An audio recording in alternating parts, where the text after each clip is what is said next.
আমার রাজনৈতিক কেরিয়ার 1 বছরের না, বহুদিনের। যে রোজা মুখে রেখে যেই হোক মিথ্যা কথাটা বলেন না, অপপ্রচার করেন না, উল্টা পাল্টা গালিগালাজ করেন না। এতে নিজেদের বংশের পরিচয়, মর্যাদা কিন্তু পরিচয় পাওয়া যায়। কে কোত্থেকে আসছেন? আপনাদের একজনের বাবা হলো জামাতের রোকন, মা জামাতের রোকন, নিজের মাথার মধ্যে টুপি, তারপরে দাঁড়িয়ে আছে। অর্থাৎ সুন্নতের সমস্ত কিছুর উপকরণ শরীরে রেখে যখন একটা মানুষ রোজা মুখে রেখে গালিগালাজ করে, তার রোজা কি থাকে?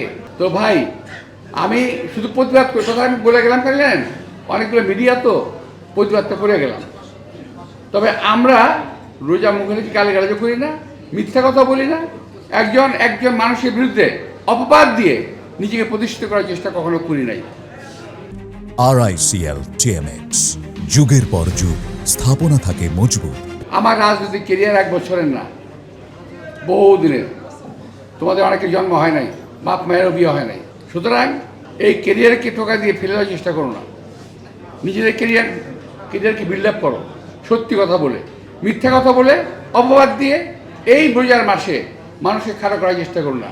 তাহলে ইনশাল্লাহ আমি বলবো যে আমি তো তোমাদের মতো এত সুন্নতি লেবাস আমার নাই, তারপরে বলবো আমার মুখের কথা কাজে লেগে যাবে যে তোমাদেরও কিন্তু এটার জন্য দায় দায়িত্ব বহন করতে হবে কোনো না কোনো সময়।